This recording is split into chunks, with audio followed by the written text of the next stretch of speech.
चलो बच्चों, मैं प्रभात दुबे एक बार फिर से सभी बच्चों का अपने ज्ञानदायिनी यूट्यूब चैनल पर स्वागत करता हूं। ठीक है, चलो और बच्चे कैसे हैं आप लोग? उम्मीद है सारे बच्चे हमारे अच्छे होंगे। और हम लोग ज्योग्राफी का टॉपिक यहाँ कर रहे हैं। ठीक है, और जितने भी बच्चे यहाँ हो, पॉलिटी का भी क्वेश्चन कल करवाया था, आप सारे बच्चे थे, है ना, और काफी अच्छा रिजल्ट आया। और मैं ज्योग्राफी के क्वेश्चन इस बार नहीं लगवा पाया था। और बच्चे जो नेक्स्ट संडे आएगा सेम टाइम जो क्लास का टाइम है, इस पर हम ज्योग्राफी के बच्चे क्वेश्चन को लगवाना शुरू कर देंगे। और हमने आपको सुबह वाली क्लास में भी बताया था कि बच्चे एक तो पॉलिटी का 50-60 क्वेश्चन जो भी एक दिन में होगा। कुछ बच्चों का मैसेज आया था कि सर क्वेश्चन की संख्या को बढ़ा दीजिए और टाइम की संख्या को भी बढ़ा दीजिए। तो ठीक है बच्चे, मैं इस बार संडे को करीब 2 घंटे तक आपका लगातार मैं क्वेश्चन सॉल्व करा दूंगा। ठीक है, ये आपका मेरा कमिटमेंट हुआ आपसे। फिर बच्चे इवनिंग का जो होगा ज्योग्राफी का होगा, वहां पर भी करीब मैं 1 घंटे तक बच्चे करा दूंगा। ठीक है, फिर मैंने कहा था कि नाइट में बेटा 9 बजे से, नाइट में 9 PM से हमारा 1 से 1.5 घंटे का क्वेश्चन आवर आ सकता है। तो यार अगर मैं कर रहा हूं तो आप लोग भी कर लो। ठीक है, और लाइक शेयर तो जरूर कर दिया करो। शेयर इसलिए कर दिया करो क्योंकि फ्री में पढ़ रहे हो, इतना आप सारे बच्चे कर सकते हो। ठीक है, तो चलो बच्चे पढ़ाई शुरू करते हैं। फिर इस टाइम भी है Akhilesh Verma, good evening sir. Good evening बेटा। सरवन कुमार है, sir love you so much, बहुत अच्छा पढ़ाते हो आप, थैंक यू बेटा, थैंक यू वेरी मच। ठीक है, विशाल शर्मा है, सर जी आपका आशीर्वाद हम पर बना रहे। ठीक है बेटा, हमारा पूरा आशीर्वाद है। रानी आनंद है, इनका क्वेश्चन भी है CFC मैम, आगे मैं बताऊंगा, परेशान मत होइएगा। ठीक है, विपुल पांडे है, रवि यादव है, लव यू टू मेरे बच्चे। मोनिका पटेल है, वीरेंद्र यादव है, सर इनका वाटर वेपर का क्वेश्चन समझ में नहीं आया था, मैं सर फिर एक्सप्लेन कर देता हूं। और वीरेंद्र जी जब आप डस्ट पार्टिकल पढ़ लोगे, अभी मैं पढ़ाऊंगा, फिर आपका डाउट क्लियर हो जाएगा। बिंदु पांडे है, अमित पाल है, गौरव पांडे है, देवेश कुमार है, अंजलि वर्मा सालू है, पटेल आनंद वर्मा है, dynamic Surya, good evening sir. Anuj Singh है, अनुज सिंह बच्चे वेरी गुड। पंकज कुमार है, गौरव पांडे है, इंद्रेश यादव है, ठीक है, मोहित यादव है, राजकुमार सर है, सिलेक्टेड है और टीचर है बेटा। और उसके बाद बच्चे सुधीर हैं, बहुत सारे बच्चे हैं, पंकज हैं, सुरेंद्र यादव हैं, और छाया मौर्य, अनामिका सिंह है, अनामिका पटेल भी है, बहुत बच्चे हैं जो हमें देखते रहते। रानी आनंद है, शुभी दुबे हैं, सृष्टि दुबे हैं, आकृति सिंह है। ठीक है, तो चलो बच्चे, कृष्ण मोहन पांडे सर हैं, ये सारे बच्चे हैं जो लगातार बैक टू बैक क्लास ले रहे हैं। रवि यादव सर हैं। ठीक है, चलिए बच्चे मैं आगे बढ़ता हूं और फिर टॉपिक क्लियर कराता हूं। तो सबसे पहले अगर किसी बच्चे को कोई डाउट रह गया था तो मैं उस डाउट को देख लूं, फिर मैं आगे टॉपिक शुरू कर दूं। उससे पहले मैं थोड़ा पानी पी लूं बच्चे। ठीक है,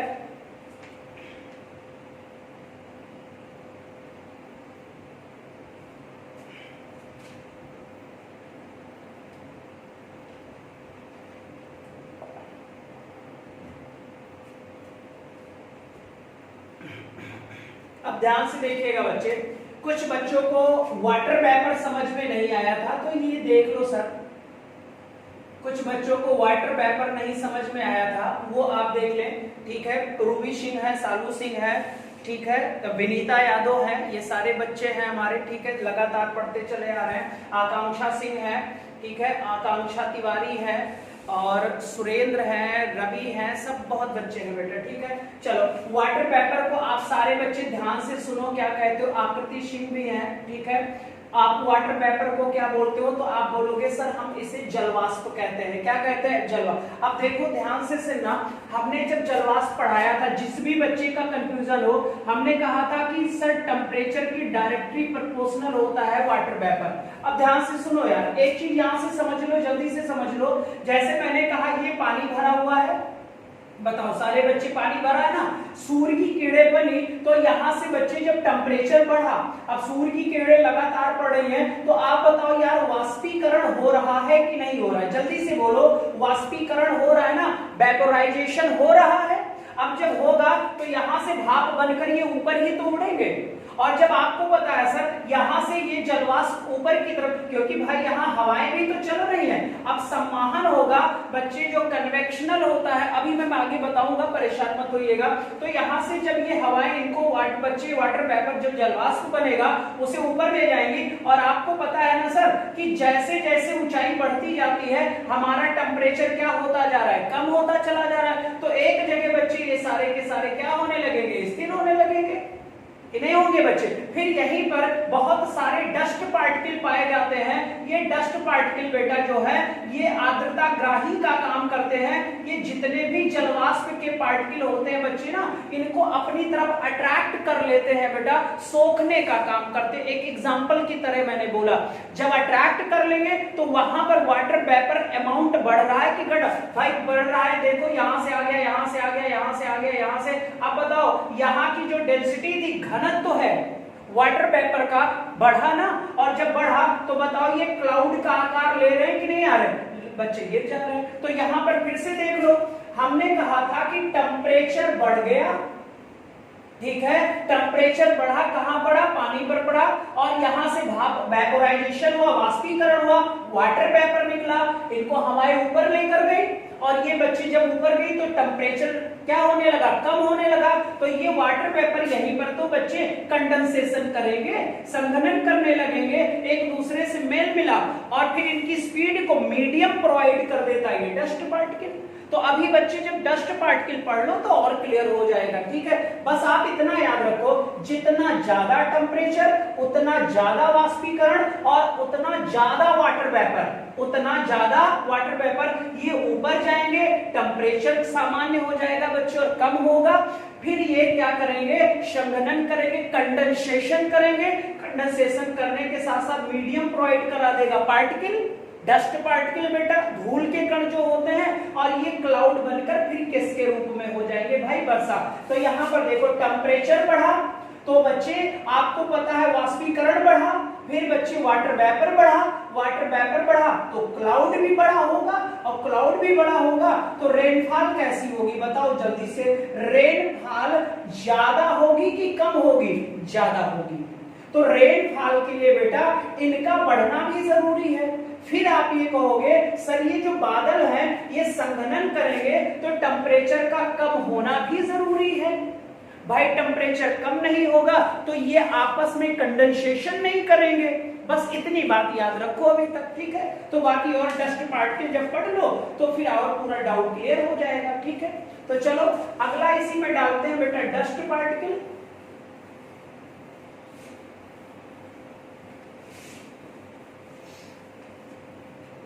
अगला हेडिंग डालो सारे बच्चे, डस्ट पार्टिकल।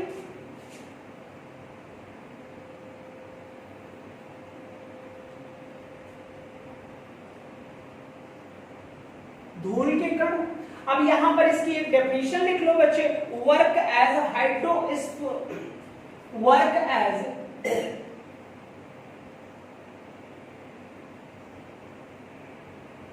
स्कोपिक शेल्टर। नोट करो जल्दी से डेफिनेशन में, work as hygroscopic shelter. Hindi में लिखेंगे आर्द्रता ग्राही के रूप में कार्य करते हैं, कार्य करते हैं। आपको पता है सर आर्द्रता का मतलब होता है ह्यूमिडिटी, तो नमी को ध्यान से देखना बच्चे, नमी को अपनी तरफ खींचने वाले, नमी को अपनी तरफ खींचने वाले ही क्या कहलाते हैं। तो आप बोलोगे सर इन्हीं को हम लोग क्या कहते हैं, आप बोलोगे कि धूल के कण होते हैं सर, डस्ट पार्टिकल होते हैं, धूल के क्या होते हैं, कण होते हैं बच्चे। तो ये पॉइंट नोट कर लो।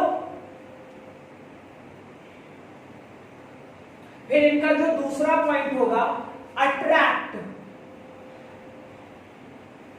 Attract, attract, attract water vapour, attract water vapour, यानी कि जल वाष्प को जल वाष्प को अपनी तरफ खींचते हैं, यही पॉइंट, ठीक है।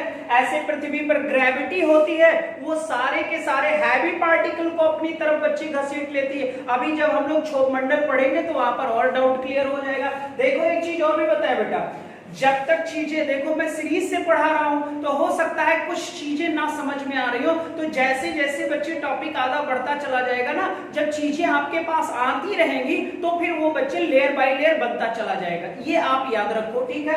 अब यहां पर मैंने कहा कि सर जो धूल का, भाई मैंने अभी इससे पहले वाटर वेपर ही तो पढ़ा था, अब वाटर वेपर को अपनी तरफ अट्रैक्ट करने वाले व्यक्ति का ही तो नाम है क्या, धूल के कण। यानी आप कह सकते हो सर कि क्लाउड को बनाने में जो मीडिएटर का काम करता है, वाटर वेपर और बादल के मध्य जो मीडिएटर का काम करता है, वो सारा का सारा हमारा क्या है, धूल का कण ही है। तो यहां पर मैंने लिखा अट्रैक्ट वाटर वेपर, यानी जल वाष्प को अपनी तरफ खींचते हैं बच्चे, आकर्षित करते हैं, ठीक है। यानी कि प्रोवाइड अ मीडियम। अब आप लिख देते हो बच्चे कि प्रोवाइड अ मीडियम, बच्चे क्या लिख लेंगे, प्रोवाइड अ मीडियम, यानी कि बच्चे माध्यम उपलब्ध कराते हैं। अभी मैं फिगर में बना देता हूं बच्चे, क्या उपलब्ध कराते हैं, माध्यम उपलब्ध कराते हैं, क्या बनने में, बादल बनने में माध्यम उपलब्ध कराते हैं, ठीक है। ये याद रखो, माध्यम उपलब्ध कराते हैं, कौन, धूल के कण, क्या बनने में, बादल, किसको अट्रैक्ट करते हैं, जल वाष्प को। फिगर में मैं बना दे रहा हूं तो समझ जाओगे आप लोग। डेफिनेशन बताओ समझ में आई कि नहीं आई धूल के कण की, जल्दी से यस या नो करो।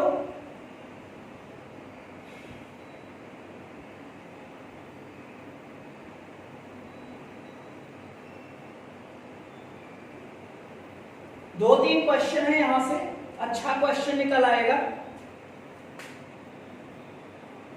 अब अगर आपने इसको लिख लिया हो तो फिर से समझते हैं, कोई बात नहीं है, आ जाएगा बेटा। दो तीन बार पढ़ोगे, जब पहली चीज, कोई भी चीज हम लोग फर्स्ट टाइम करते हैं ना, तो वो लगता है कि हाँ सर ये समझ में नहीं आ रहा है, लेकिन जब दो तीन बार करते हैं तो फिर समझ में आ जाता है। ध्यान से सुनना, हमने कहा कि ये बहुत सारे डस्ट बच्चे वाटर वेपर हैं, ये बहुत सारे क्या थे, वाटर वेपर थे। इसी वाटर वेपर में कुछ डस्ट पार्टिकल थे, धूल के कण थे, ठीक है बेटा, धूल के कण थे। अब ये जो हमारे वाटर वेपर है, ये हमारे जो वाटर वेपर है, ये वाटर वेपर बच्चे को अट्रैक्ट करेगा पार्टिकल हमारा, कर रहा है कि नहीं कर रहा। अब अगर अट्रैक्ट कर रहा है तो यहां पर बताओ सर वाटर वेपर की संख्या इतने एरिया में बताओ बढ़ गई कि नहीं बढ़ गई। और आपको पता है जब घनत्व बढ़ने लगा तो भार हैवी हो जाएगा, यानी वाटर ड्रॉप्स की संख्या यहां पर बढ़ती चली जा रही है। भाई यही काम यहां पर भी हो रहा है और यही काम यहां पर भी हो रहा है। तो ये बच्चे क्या करते हैं, एक रूप ले लेते हैं और इसी रूप को तो हम क्लाउड कहते हैं, इसी रूप को तो हम क्या कहते हैं, बादल कहते हैं। भाई क्या कहते हैं, बादल। तो हमने कहा कि जो धूल के कण हैं ये उपलब्ध कराते हैं क्या, मीडियम, क्या बनने में, बादल बनने में। अगर ध्यान से देखो, अगर डस्ट पार्टिकल्स, जो हमारे डस्ट पार्टिकल है, अगर ये अपनी तरफ वाटर वेपर को, अपनी तरफ वाटर वेपर को अट्रैक्ट नहीं करते, अगर ये डस्ट पार्टिकल वाटर वेपर को अपनी तरफ अट्रैक्ट नहीं करते, तो आप बताओ यार बादल बनता कि नहीं बनता।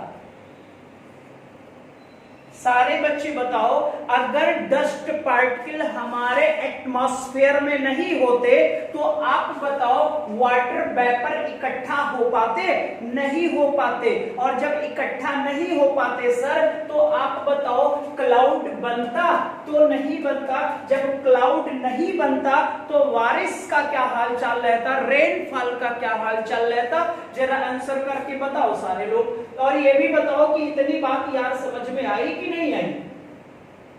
बस अगर और सरल है तो आप इतना ही रटे रहो, एग्जाम में नहीं फंसोगे। जो डस्ट पार्टिकल होते हैं हमारे एटमॉस्फेयर के सर, वो उनका कार्य होता है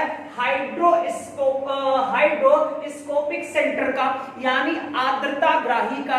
आर्द्रताग्राही जो होता है बच्चे, वो ह्यूमिडिटी जो है बच्चे, वो नमी को अपनी तरफ अट्रैक्ट करता है। तो यही तो काम कर रहे हैं भाई, जो हमारे जल वाष्प थे, वाटर वेपर थे, उसमें पानी की बूंद ही तो थी, और पक्का है सर वो नमी थी, तो नमी को इकट्ठा कर लिया, क्लाउड बना दिया। ठीक है, इतनी बात बताओ सारे बच्चे समझ में आई? एक तरफ से बताओ जो भी है, और इसे तैयार कर लो, बहुत लाभ मिलेगा इस चैप्टर से। तो पहला कार्य तो डस्ट पार्टिकल का समझ में आ गया होगा आपको कि सर ये वाटर वेपर को अपनी तरफ अट्रैक्ट करके क्लाउड का रूप दे देते हैं, और क्लाउड बनने के बाद बारिश हो जाती है।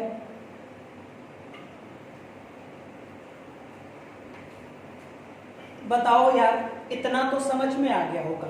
अब अगर हम बच्चे बात करें तो यहाँ पर आप लोगों ने फिजिक्स भी पढ़ा है, और एक दो क्वेश्चन मैं बताना चाहूंगा फिजिक्स के भी बच्चे, यहाँ पर बहुत ही इंपॉर्टेंट क्वेश्चन होगा, और इसे अगर आप पढ़ लोगे बेटा, आप लोगों ने नाम, अच्छा जैसे बच्चे की एग्जांपल लेते हैं, अब ये जो सूर्य है, चलो यहां से देख लो, अब सूर्य भगवान निकल आए, हमने कहा कि हमारे एटमॉस्फेयर में बहुत सारे डस्ट पार्टिकल हैं, कण हैं, हैवी होंगे, डन है सर, कुछ हैवी होंगे, कुछ छोटे होंगे।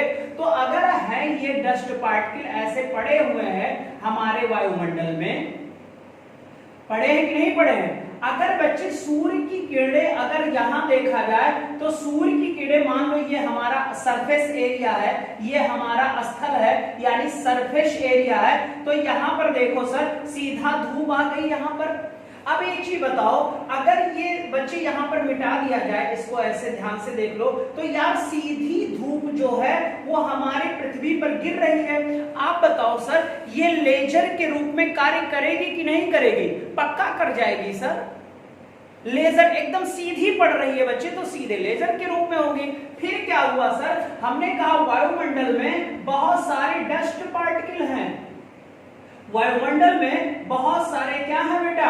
डस्ट पार्टिकल हैं। अब बताओ, जब सूर्य की किरणें इस डस्ट पार्टिकल पर पड़ेगी तो आप बताओ रिफ्लेक्ट होगा कि नहीं होगा? और ये बच्चे ना ऐसे टूट जाएगा, ये इधर भाग जाएगा, कुछ इधर भाग जाएगा, फिर सूर्य की किरणें इधर टकराएगी, इधर भाग जाएगी, इधर भाग जाएगी, फिर सूर्य की किरणें इससे टकराई, इधर भाग गई, फिर इससे टकराई, इधर भाग गई, इससे टकराई, इधर भाग गई। कुल मिला के आप देख रहे हो बच्चे, यहाँ पर जो सूर्य की किरणें लेजर के रूप में डस्ट पार्टिकल पर फैल रही हैं, पड़ रही हैं। अब बताओ वो फैल रही है कि नहीं फैल रही है? सीधा सा आंसर दे दो, फैल रही है कि नहीं फैल रही है? और अगर फैल रही है तो आप बताओ लाइटिंग कैसी होगी? लाइट कैसी होगी? ज्यादा होगी कि कम होगी? लाइट कैसी होगी? ज्यादा होगी कि कम होगी? यानी यहां पर सीधा सा मैं लिख देता हूं बच्चे, सूर्य के प्रकाश का प्रवर्तन, सूर्य के प्रकाश का क्या करती हैं डस्ट पार्टिकल? परावर्तन करते हैं, रिफ्लेक्ट कर देते हैं बच्चे, यानी किसको? तो आप बोलोगे सनलाइट को। सनलाइट को क्या करते हैं? रिफ्लेक्ट करती हैं बच्चे हमारे डस्ट पार्टिकल्स, और जब रिफ्लेक्ट होगा बच्चे तो सनलाइट फैलेगा, स्कैटरिंग, फैलाव होगा किसका? सनलाइट का, स्कैटरिंग। क्या होगा? स्कैटरिंग होगा बेटा।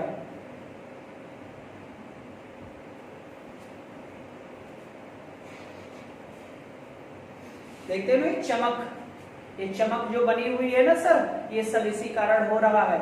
आगे और अच्छे से डीप पे पढ़ाया जाएगा। अभी तो हमें सिर्फ डस्ट पार्टिकल का वेदर में क्या इंपॉर्टेंस था वो हमें पढ़ना था। तो वेदर में इंपॉर्टेंस क्या थी भाई? सारे वाटर वेपर को अपनी तरफ अट्रैक्ट करके क्लाउड का रूप दे देते थे, और वही क्लाउड बारिश हो जाता था। ठीक है, तो हमें एटमॉस्फेयर के बारे में जानना था बच्चे। फिर मैंने फिजिक्स का क्वेश्चन हुआ, जब सनलाइट सीधा बच्चे भाई कुछ तो आ रही है, अब यहाँ वाले एरिया पर बताओ सूर्य का प्रकाश बढ़ेगा कि घटेगा? बढ़ेगा, चारों तरफ फैला रहेगा सर जी। ठीक है, स्कैटरिंग होगा।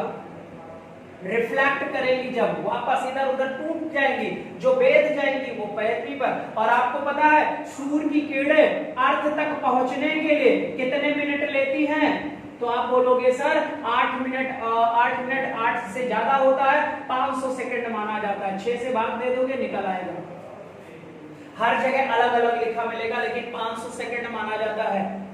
तो ये हमारा था बच्चे, डस्ट पार्टिकल भी आपका फिनिश हो जाएगा आज, है ना। डस्ट पार्टिकल भी खत्म हो गया बच्चे।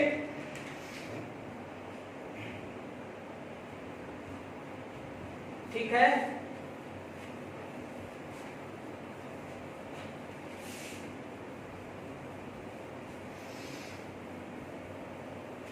अन्य प्रमुख गैसें, अन्य गैसें हैं जो हमारे वायुमंडल में है। नियान, कौन सी गैस है? नियान। ऑर्गन पता है बच्चे? क्रिप्टॉन,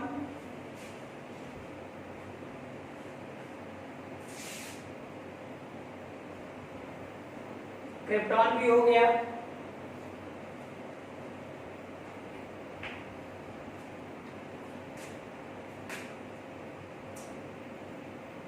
हाइड्रोजन भी है, पता ही है, फर्स्ट स्टेज की गैस थी। हीलियम,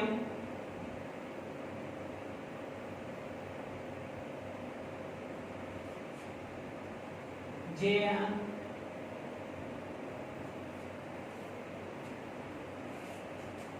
अरे ये जेनान होगा बच्चे, जेनान लिख गया, जेनान। ठीक है, लिख लीजिए बच्चे।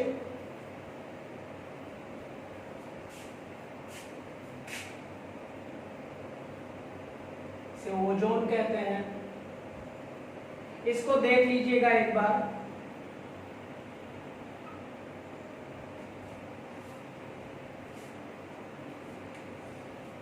इसको देख लीजिएगा, शायद 5% है या 1% है, मेरे ख्याल यही सही होगा।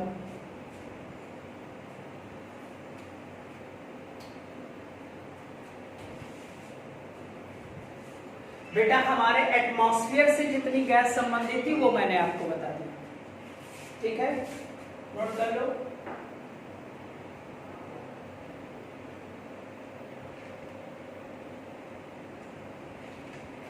और बता दो यहां तक समझ में आया कि नहीं आया, सारे बच्चे बता दो एक तरफ से जल्दी से।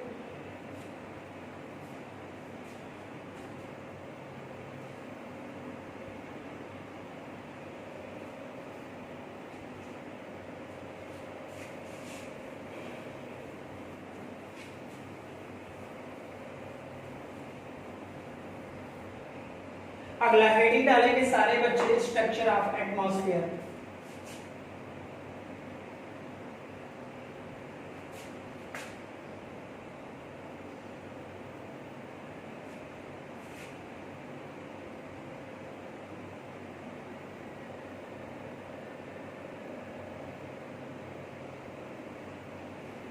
आपको पता है बच्चे हमारी ये पृथ्वी है, ठीक है, और ये इसका बच्चे कट होता है, ठीक है, कुछ इस तरह से होता है, आपको पता है। ये हमारा होता है क्षोभ मंडल, ये हमारा होता है समताप मंडल, ये हमारा होता है मध्य मंडल, ठीक है। ऊंचाई के आधार पर होता है, अभी मैं बताऊंगा बच्चे। मध्य मंडल के बाद ये होता है हमारा आयन मंडल, ठीक है, ये हमारा आयन मंडल हो गया। फिर बच्चे अगर हम बात किया जाए तो वायुमंडल, और ध्यान से देखना बच्चे, ठीक है। तो ये हमारी पृथ्वी है। अब पृथ्वी बच्चे आपको पता है झुकी हुई है, तो पोल पर कितनी दूरी इसकी होती है, ये सारी चीजें अभी हम बात कर रहे थे, ठीक है, वायुमंडल स्ट्रक्चर में। चलो ये आपका हो गया। तो अगर हम बात करें, सर ध्यान से सुनना बेटा, अगर हम बात करें कि मान लो ये हमारी पृथ्वी है बच्चे, ठीक है, ये हमारी क्या है, अर्थ है। अब अर्थ के ऊपर जब जाओगे तो जो पहला मंडल अर्थ के ऊपर होगा बच्चे, मान लो ये पहला मंडल की हम बात किया, तो इसको चलो इससे ऐसे समझाते हैं। अब यहाँ पर देखो जो सीरीज है बच्चे लगा ले कि पहला जो होता है हमारा क्षोभ मंडल होता है, इसको ऐसे लिख लो आप लोग। क्षोभ मंडल के बाद होता है समताप मंडल, समताप मंडल के बाद होता है बच्चे मध्यमंडल, मध्यमंडल के बाद होता है आयन मंडल,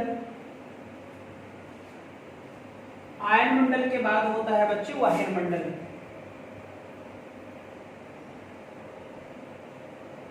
आयन मंडल के बाद होता है वायुमंडल। ठीक है, अब ध्यान से देखो बच्चे, ये है हमारे पृथ्वी का सबसे पहला मंडल। कौन सा मंडल होता है? क्षोभ मंडल। क्षोभ मंडल के ऊपर कौन है? समताप मंडल। समताप मंडल के ऊपर कौन है? मध्य मंडल। मध्य मंडल के ऊपर कौन है? आयन मंडल। और आयन मंडल के ऊपर कौन है?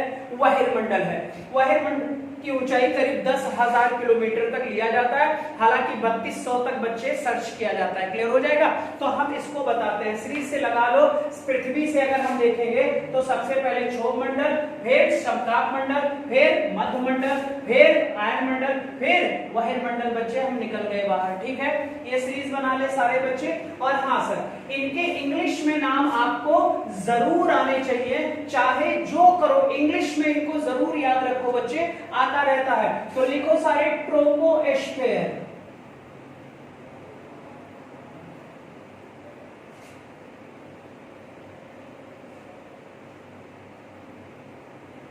Stratosphere, mesosphere. अब आप लोग स्फेयर लगा लीजिएगा बच्चे, है ना? ट्रोपो होगा ये, troposphere, stratosphere, mesosphere, ionosphere, exosphere.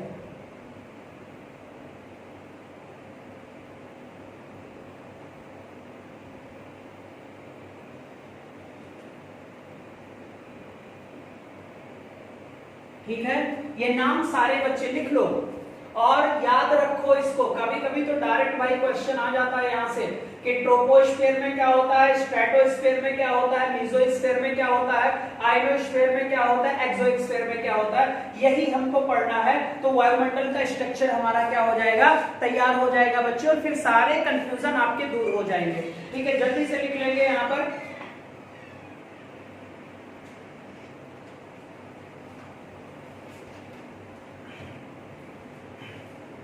ठीक है, अब एक चीज बताओ यार, ध्यान से सुन लो सारे बच्चे। ये मान लो हमारा पृथ्वी है बच्चे, छोटा सा बना दो। ये हमारी अर्थ है और ये हमारा वायुमंडल है, एटमॉस्फेयर है बेटा। अब यहीं से तो ये ब्लॉकेज बने हैं कि नहीं बने बच्चे? क्षोभ मंडल है, आपका क्या कहते हैं, समताप मंडल है, मध्य मंडल है, आयन मंडल है और एक्सोस्फीयर है बच्चे। अब ध्यान से सुनो, अगर हम पृथ्वी के पहले मंडल की बात करें तो पृथ्वी के सबसे नजदीक वाले मंडल को हम क्या कहते हैं? क्षोभ मंडल कहते हैं। क्या कहते हैं? क्षोभ मंडल। लेकिन अगर हम वायुमंडल की नजर से देखें तो वायुमंडल की नजर से जब हम नीचे देखेंगे, भाई वायुमंडल ऊपर है और ऊपर से जब नीचे करोगे तो ये बताओ यार, लोवेस्ट लेयर होगी कि नहीं होगी? अगर वायुमंडल के कंपैरिजन में देखेंगे तो क्षोभ मंडल सबसे नीचे होगा, और अगर अर्थ के कंपैरिजन में हम बात करेंगे तो सबसे ऊपर वाला, जो अर्थ के ऊपर वाला बच्चे मंडल होगा, उसे हम क्या कहेंगे? क्षोभ मंडल कहेंगे। ये पॉइंट याद रखना, फिलहाल मैं यहाँ पर अभी लिख दूंगा। ठीक है, तो चलो बच्चे, इसकी पहले हम ऊंचाई समझ लेते हैं कि ऊंचाई कितनी कितनी होती है कौन कौन से मंडल की, फिर हम आगे बढ़ते चले जाएंगे सब। ठीक है, अब ध्यान से देखो सारे बच्चे, यहां पर देख लो, कायदे से बना लेना आप लोग भी।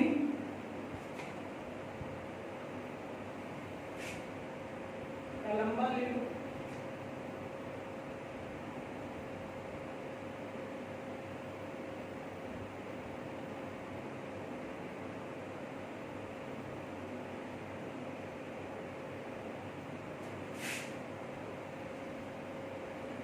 किलोमीटर है, ये हमारा पोल हो गया, पोल्स यानी ध्रुव। ये हमारा इक्वेटर हो गया यानी भूमध्य। अगर हम भूमध्य रेखा से ऊंचाई देखें बच्चे तो 0 से कितना किलोमीटर होता है? 18। और अगर हम पोल्स से बच्चे इसकी ऊंचाई देखेंगे तो 0 से कितना किलोमीटर होता है? 8 किलोमीटर होता है। और इस मंडल को आप लोग क्या कहते हो? तो क्षोभ मंडल कहते हो बच्चे। क्षोभ मंडल भी कह सकते सकते हो, परिवर्तन मंडल भी कह सकते हो बच्चे, संवाहन मंडल भी कह सकते हो, कई सारे नाम मैं आपको बताऊंगा। फिर बच्चे अगर हम ऊपर की तरफ जाएंगे तो ये 50 किलोमीटर तक होता है और इसे हम कहते हैं बच्चे क्या, समताप मंडल। अगर मैं पूछूंगा ओजोन लेयर कौन सी मंडल में है तो आप क्या लगाओगे, रिजल्ट समताप मंडल में है। फिर अगर हम मेसोस्फीयर की बात करें बच्चे कि हमारा मध्य मंडल कितने किलोमीटर तक है तो लगभग माना जाता है बच्चे 80 किलोमीटर तक है, ठीक है। फिर अगर हम आयन मंडल की बात करें बेटा तो आयन मंडल हमारा होता है 640 किलोमीटर तक, ये हमारा आयन मंडल हो गया और ये हमारा मध्य मंडल हो गया, ये हमारा वही मंडल हो गया बच्चे। और अगर वही मंडल की बात किया जाए तो 640 किलोमीटर से ऊपर है और ये 10,000 किलोमीटर तक, कितने हजार किलोमीटर तक, 10,000 किलोमीटर तक फैला हुआ है। ये बात आप याद रखोगे, ये बात आप सारे बच्चे याद रखोगे। इसकी ऊंचाई हर किताबों में कहीं कहीं अलग अलग लिखा हुआ, सब काट पीट के सही कर लेना। बस आपको याद रखना है कि जो हमारा क्षोभ मंडल है, क्षोभ मंडल में हमें दो लेंथ मिलेगी, एक 8 किलोमीटर मिलेगी और एक 18 किलोमीटर मिलेगी। तो 0 से 18 तक इक्वेटर पर यानी कि भूमध्य रेखा पर, क्लियर हो जाएगा, वहां से हमारे क्षोभ मंडल की ऊंचाई 18 है। बट अगर हम पोल से क्षोभ मंडल की बात करेंगे तो आपको पता है सर यहाँ पर सिर्फ 8 किलोमीटर है। ये क्यों है, कैसे है, ये हम बताएंगे, परेशान मत होइएगा, ठीक है। तो इतना जल्दी से नोट करो और पहला ही हेडिंग डालेंगे कि हमारा क्षोभ मंडल।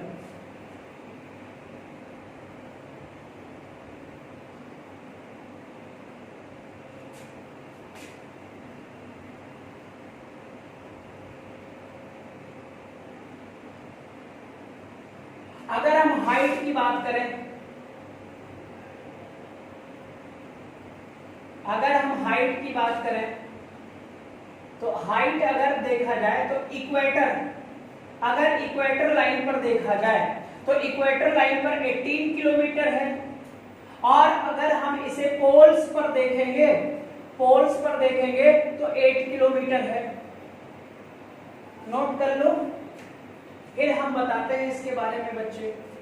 एक एक लाइन बता दूंगा, परेशान मत होइएगा। थोड़ा सा बच्चे टफ है, टफ रहता है ये चीजें, क्योंकि थोड़ा साइंस से भी संबंधित है ना, तो फिर लेकिन ये चैप्टर अगर तैयार हो जाएगा तो मैं गारंटी लेता सर आपके 1-2 क्वेश्चन कभी गलत नहीं होंगे।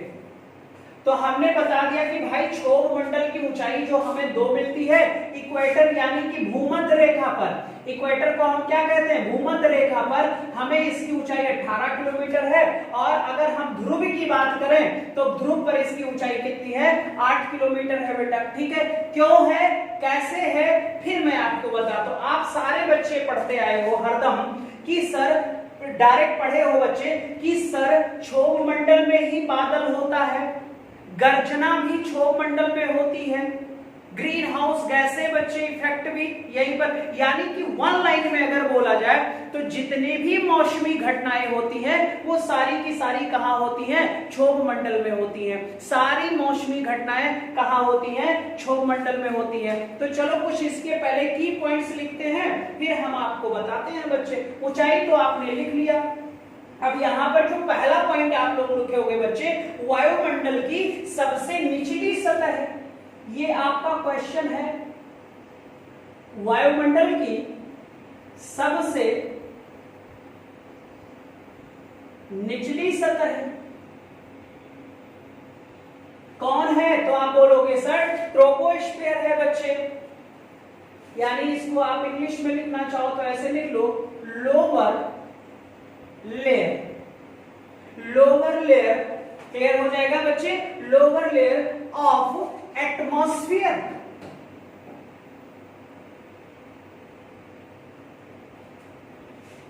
ठीक है, एक तो पहला क्वेश्चन। अगर हम पृथ्वी से बात करेंगे तो पृथ्वी का पहला मंडल क्षोभ मंडल होता है, और अगर हम एटमॉस्फेयर के कंपैरिजन में बात करेंगे तो ये बच्चे सबसे लोअर लेयर है। क्लियर हो गया, इतने 2 पॉइंट्स यहां से हो गए, ठीक है। पृथ्वी के कंपैरिजन में तो ऊपर यानी फर्स्ट लेयर, वायुमंडल में सबसे लोअर लेयर, ठीक है। अब ध्यान से देखो यहां पर, ठीक है,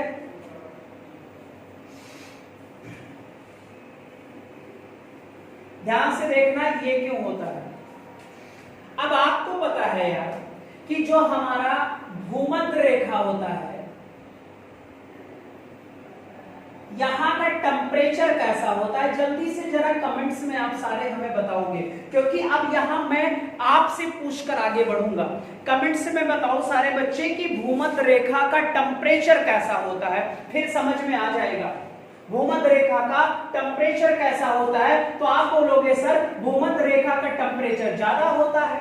ज्यादा होता है कि कम होता है, तो ज्यादा होता है। तो आप बताओ यार कि जब भूमध्य रेखा का टेम्परेचर ज्यादा होगा तो यहाँ की जो एयर होगी, जो हवा होगी, आप बताओ हवा कैसी होगी, ठंडी होगी कि गर्म होगी, तो आप कहोगे सर गर्म होगी। हवा क्या होगी भाई, गर्म होगी। और अगर गर्म हवा है तो बताओ कि यार गर्म वाली चीज, भाई वही सरफेस टेंशन वाला पॉइंट कि जब कोई चीज गर्म है तो एक्सटेंड करेगी, फैल जाएगी। फैलेगी कि नहीं फैलेगी बच्चे? तो आप ये बताओ कि सर जब हवा यहाँ टेम्परेचर बढ़ेगा, एयर जो होगी वो क्या हो जाएगी, एक्सटेंड करेगी बच्चे, ठीक है, एक्सपेंड करेगी, यानी कि फैल जाएगी बच्चे। क्या होगी, फैल जाएगी बच्चे, फैलाव हो जाएगा। और जब बच्चे आपको पता है, ध्यान से सुनो, एक एक पॉइंट सुनो। हमने कहा कि सर टेम्परेचर बढ़ा, जो एयर थी वो एक्सपेंड कर गई, फैल गई। अब एक चीज बताओ, मान लो सर यहां पर कोई चीज है और यहां पर बहुत सारे बच्चे डस्ट पार्टिकल है या एयर है, ठीक है। अब यहाँ का टेम्परेचर हमने क्या कर दिया भाई, टेम्परेचर बढ़ा दिया। टेम्परेचर बढ़ने से ये जो चीजें एक साथ बैठी हुई थी, ये जो चीजें एक साथ बैठी हुई थी, इन सभी में बच्चे उस टेम्परेचर की वजह से फैलाव आ गया। अब ये इधर उधर हो जाएंगी बच्चे, तो जब इधर उधर भागने लगेगी तो आप बताओ इनका फैलाव हुआ कि नहीं हुआ? जल्दी से बताओ बच्चे। जब फैलाव हो रहा है तो यहां पर जब इकट्ठा थी बच्चे, तो यहां का घनत्व कैसा था, ये मैं आपको क्वेश्चन दे रहा हूं, जरा ध्यान से सोच कर बताइएगा। जब बच्चे गर्म हवा नहीं थी तब यहां का घनत्व कैसा था बच्चे, बहुत ज्यादा था कि कम था? तो आप बोलोगे सर बहुत ज्यादा था। गर्म हुआ, टेम्परेचर बढ़ गया, अब ये एक्सपेंड कर गया, फैल गए, तो अब यहां बताओ घनत्व क्या हो जाएगा भाई? जब फैल जाएगी तो जो माल पानी यहां दबा हुआ था सारा फैलने लगेगा, इधर उधर चौड़िया जाएगा आदमी। फैलाव हुआ कि नहीं हुआ बच्चे? तो यहाँ का जो घनत्व होगा, ये घनत्व तो कम हो जाएगा बच्चे, ठीक है। अब हवा एक्सपेंड कर गई, तो जब एक्सपेंड करेगी तो आपको बताओ घनत्व कम होगा, तो आयतन पर क्या इफेक्ट पड़ेगा, वॉल्यूम पर, तो वॉल्यूम भी बढ़ जाएगा। और जब वॉल्यूम बढ़ेगा तो आप बताओ यार, आप बताओ हमें एक क्वेश्चन दो कि बच्चे गर्म जो चीज होती है उसका क्षेत्रफल ज्यादा होगा कि कम? एक्सपेंड कर गई, फैल गई, एरिया बड़ा हो गया, तो यहां क्षेत्रफल क्या होगा, जल्दी से बताओ? क्षेत्रफल बढ़ जाएगा। यही कारण है कि यहां की ऊंचाई ज्यादा है, ठीक है। ये मैं तब बताऊंगा जब आपको थर्मल लैप्स बताऊंगा, इसमें बताना पड़ेगा सामान्य हास्य दर, वो जब तक नहीं समझोगे तब तक ये चीजें नहीं। बस अभी इतना बताओ, भूमध्य रेखा का टेम्परेचर बढ़ा, एयर गर्म हो गई, एक्सपेंड कर गई, फैल गई बच्चे, और फैलती चली गई, वॉल्यूम बढ़ गया, क्षेत्रफल भी इसका क्या हो गया, बढ़ गया। क्षेत्रफल बढ़ा, एरिया क्या हो गया, ऊंचाई बढ़ गई, यानी 0 से कितने किलोमीटर तक, 18 किलोमीटर तक चली जाएगी, ठीक है। देख लो बच्चे, ये एक्सटेंड कर जाएगी।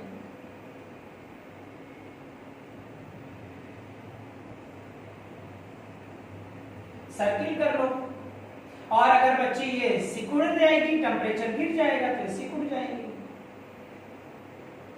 बताओ क्षेत्रफल कम है कि उल्टा? इसी का ठीक अपोजिट पोल्स पर होता है। इसका ठीक अपोजिट कहां होता है, पोल्स पर होता है। तो पोल्स वाला भी देख लो बच्चे, इसमें सरफेस टेंशन वाला रूल लगा सकते हो समझने के लिए। अगर हम पोल्स की बात करें तो आपको पता है यार कि पोल्स पर टेम्परेचर क्या है, बहुत कम है। तो जब टेम्परेचर पर बहुत कम होगी तो हवा क्या होगी, कूल होगी, ठीक है, तो यहाँ का घनत्व क्या होगा, ज्यादा होगा, तो यहाँ का आयतन क्या होगा, जल्दी बोलो, कम हो जाएगा। आयतन क्या होगा, कम होगा। तो आयतन जब कम होगा तो इस एरिया का क्षेत्रफल कैसा होगा भाई, आप बताओ। ठंडी लग जाती है तो दुबक जाते हो, चौड़िया के जा रहे हो, कोई एक थप्पड़ मार देता है तो मारे डर के सिकुड़ जाते हो। सेम प्रोसेस है यहाँ पर, ये आप याद रखिएगा। तो पोल्स पर इन्हीं के कारण बेटा ऊंचाई क्या हो गई, कम हो गई। 0 से कितने किलोमीटर हो गई, 8 किलोमीटर हो गई। 0 से कितने किलोमीटर हो गई, 8 किलोमीटर हो गई बच्चे, ठीक है, इकट्ठा हो गई। फिर टेम्परेचर बढ़ा दो, फिर फैल जाएगी, फिर इकट्ठा, फिर ये प्रोसेस नेचुरल है। इतनी बात बताओ सारे तरफ एक तरफ से कि बच्चे जो मैं अभी तक ये बताया हूं कंप्लीट तो नहीं हुआ है, लेकिन जो भी बताया समझ में आया कि नहीं आया, जल्दी से सारे बच्चे बताओ एक तरफ से, सारे बच्चे बताओ। अभी जैसे बच्चे हाथ से रेट पढ़ेंगे, लैब से रेट पढ़ेंगे, फिर आपको समझ में आ जाएगा।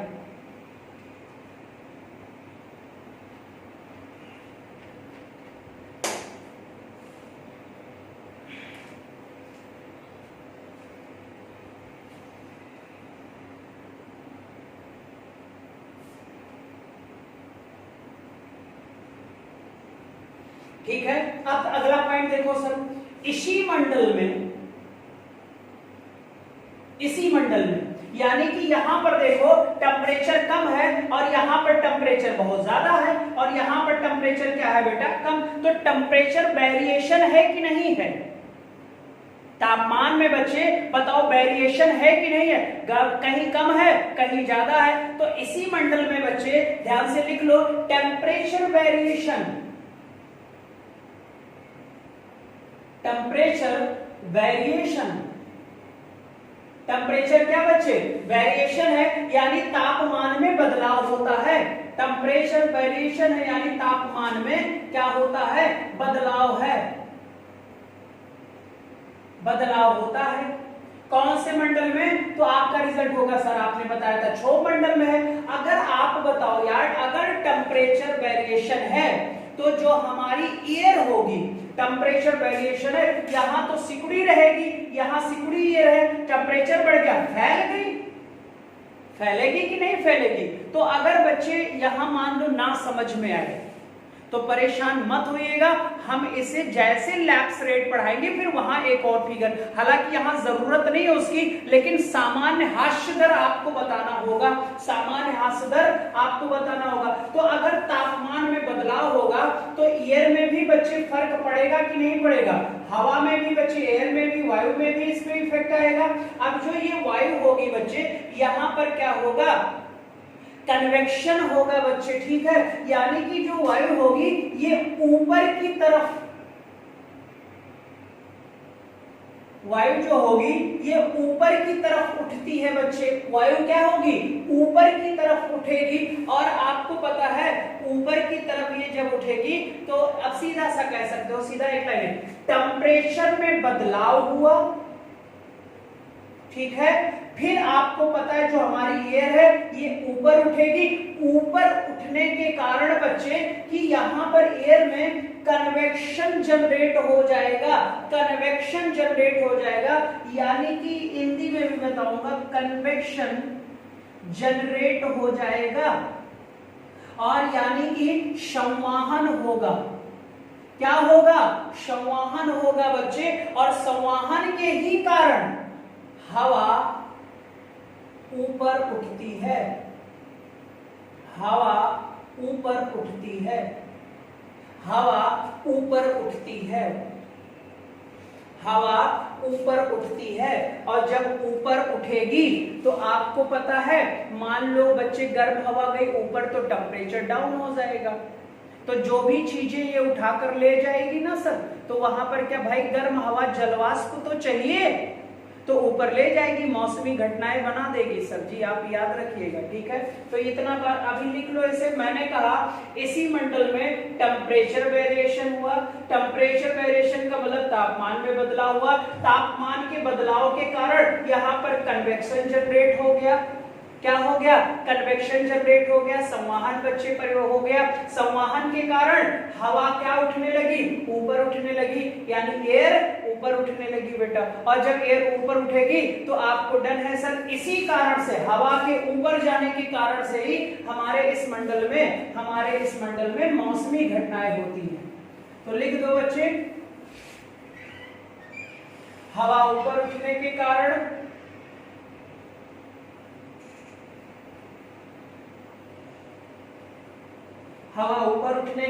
अरे भाई ना समझ पा रहे हो तो 1 मिनट और देख लो बस। यहां टेम्परेचर डाउन है, हवाएं सिकुड़ी हुई हैं, फैल नहीं रही हैं। और यहां पर क्या है, टेम्परेचर ज्यादा है, चौड़िया जा रही हैं हवाएं। तो आप यही लिए तो कहते हो यार कि भूमध्य रेखा पर पोल्स की अपेक्षा बारिश बहुत ज्यादा होती है। पोल्स की अपेक्षा भूमध्य रेखा पर बारिश बहुत ज्यादा होती है, क्योंकि सर यहां टेम्परेचर ज्यादा है। ठीक है, तो यहां पर लिख दो सर, हवा ऊपर उठने के कारण इस मंडल में कौन सी घटनाएं होती हैं, मौसमी घटनाएं होती हैं। मौसमी घटनाएं होती हैं, यही आपका पॉइंट था। मौसमी घटनाओं का कारण कौन है, हवा का ऊपर उठना। हवा का ऊपर उठना कारण क्या है, क्योंकि वहां पर कन्वेक्शन जनरेट हो जाता है, संवहन जनरेट हो जाता है। संवहन जनरेट क्यों होता है, क्योंकि तापमान में वेरिएशन है, तापमान में परिवर्तन है। तापमान में परिवर्तन क्यों है, तापमान में परिवर्तन क्यों है, क्योंकि आपको पता है एक बच्चे क्षेत्र पे टेम्परेचर ज्यादा है और एक क्षेत्र पर टेम्परेचर कम है। ठीक है, एक क्षेत्र पे टेम्परेचर क्या है, ज्यादा है। अच्छा एक चीज और भी बता दो बेटा, ध्यान से सुनना, ठंडी चीज का वेट भारी होता है कि गर्म चीज का, अपने से मत ले लेना यार। पृष्ठ तनाव वाला टॉपिक लगाओ, सरफेस टेंशन। ठंडी चीज का वेट ज्यादा होता है कि गर्म।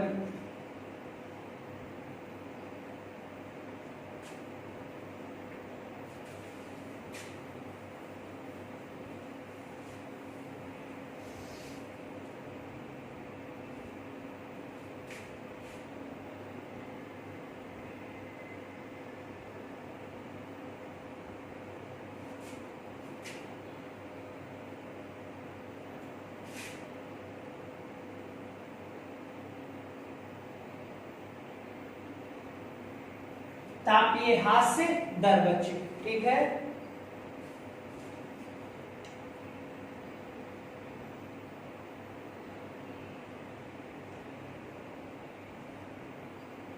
Change in temperature according to the height.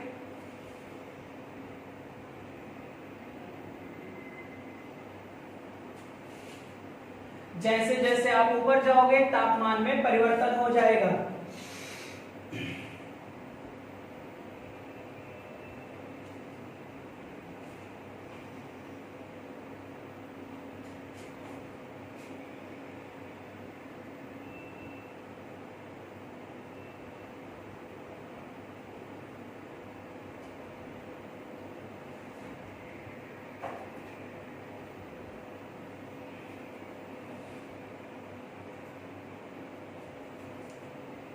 यानी बच्चे तापमान में क्या आएगी, कमी आएगी, ठीक है। और इसे बच्चे दो भागों में डिवाइड किया गया है। कितने भागों में, दो भागों में डिवाइड किया गया है। एक पॉजिटिव लैप्स रेट होता है और एक निगेटिव लैप्स रेट होता है। इसी को बच्चे हम लोग पढ़ेंगे, ठीक है।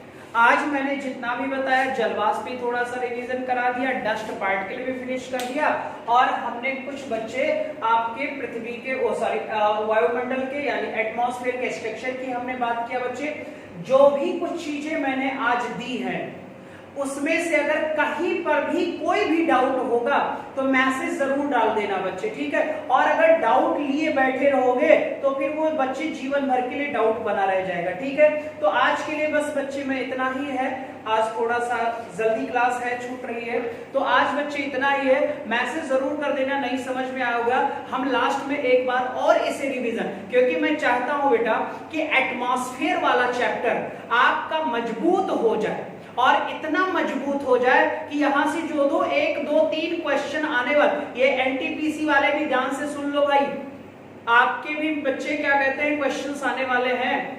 और जितने टेट सीटेड वाले सर हो ना, टेट सीटेड के लिए तो आपको भी पता है सर खतरनाक टॉपिक होता है, 1 2 3 क्वेश्चन यहां से आ जाता है, यहां से हमें मौसमी घटनाएं पता चल जाएगी, वेदर के बारे में भी पता चल जाएगा, आप ये बात याद रखो, ठीक है। तो चलो सारे बच्चे, और उम्मीद है सारे बच्चे अच्छे होंगे। चलो बाय बाय बेटा, टेक केयर, सारे लोग बच्चे सेफ रहो, सुरक्षित रहो, बस पढ़ाई करते रहो मेहनत के साथ, और एनटीपीसी वाले तो प्लीज लग जाओ यार, क्योंकि अब दोबारा ये अपॉर्चुनिटी मिलने वाली नहीं है ना, थाली वाली बजाए हो तो उसका लाभ ले लो, नौकरी ले लो बच्चे, ठीक है। चलो बाय बाय, टेक केयर बेटा, बाय बच्चे।